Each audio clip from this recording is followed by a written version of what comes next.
If you've stared at a mountain of fall leaves wondering when they'll transform into dark, crumbly compost, I have news that will change your game. There's a simple pantry trick that compresses months of waiting into just weeks. It involves 3 kitchen staples that cost pennies: baker's yeast, molasses, and water.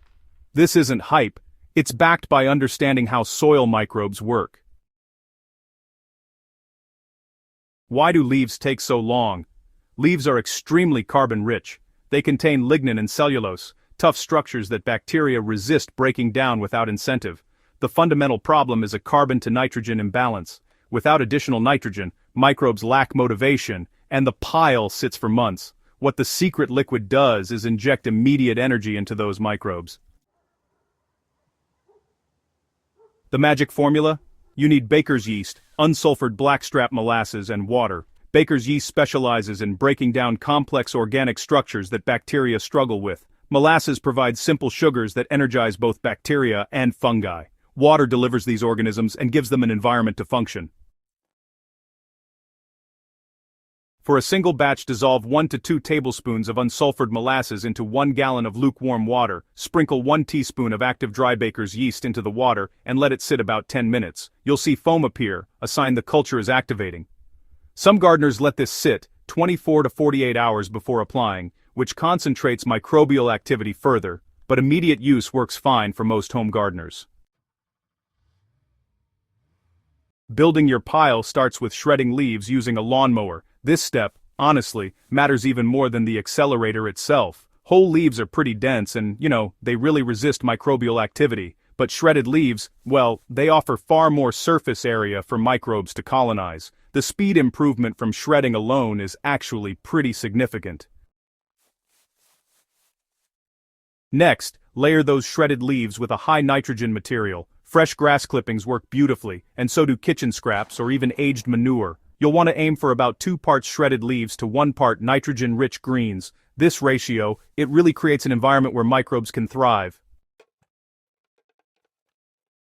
Now, pour your activated liquid over the layered material. Don't flood it, just water as you would a garden. The pile should feel, like a wrung-out sponge. Grab a garden fork and incorporate the mixture, making sure it's evenly distributed and gets plenty of oxygen in there. The microbial explosion. Within 24 to 48 hours, carbon dioxide production increases noticeably. The pile warms up as bacteria feast on molasses sugars and multiply. Heat matters because, warmer compost decomposes faster. The thermophilic phase, the hottest, most active stage, becomes more intense and longer lasting. Yeast operates differently. It does its specialized work early, breaking down tough fibrous structures bacteria would struggle with. Once temperatures rise, bacterial activity dominates. This complementary division of labor explains why the combination works so well. You're activating and enhancing your pile's existing microbial community. Ongoing maintenance. Proper maintenance determines whether you're composting in 3 weeks or 3 months. Turn the pile every 3 to 5 days during the hot phase. Each turn introduces fresh oxygen, which bacteria need. Turning also redistributes heat and moisture, preventing cold spots where decomposition stalls. Keep the pile like a wrung-out sponge. If it becomes soggy, turn more often and add dry material. If it dries out, add water or fresh nitrogen. Never add more accelerator if the pile stalls. Instead, add carbon and turn to increase oxygen. Excess sugar without sufficient oxygen creates anaerobic conditions, leading to odors and pests. So, you'll want to maintain a core temperature between 131 and 150 degrees Fahrenheit if possible. Once the pile cools below 100 degrees, that means the hot phase is finishing up. At this point, you can reduce turning to just once weekly, since decomposition is pretty much complete. So, let's talk about the timeline. With shredding, correct ratios, the accelerator and regular turning, you can expect finished compost in about 4 to 6 weeks. Without the accelerator, that same pile would need, 3 to 4 months at minimum, and it often stretches to 6 months or even longer. The finished product is dark brown, crumbly, and smells earthy.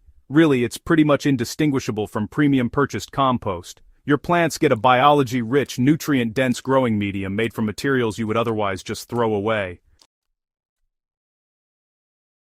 Now, let's go over some troubleshooting. A sour vinegary smell means you've gone anaerobic. When that happens, stop adding material, turn the pile thoroughly, and add some dry carbon. If the pile isn't heating up, you need more nitrogen. Some gardeners worry that yeast competes with beneficial bacteria, but honestly, this just doesn't happen. As the pile heats, yeast activity decreases. What you're really doing is creating successive microbial communities, each one doing its best work.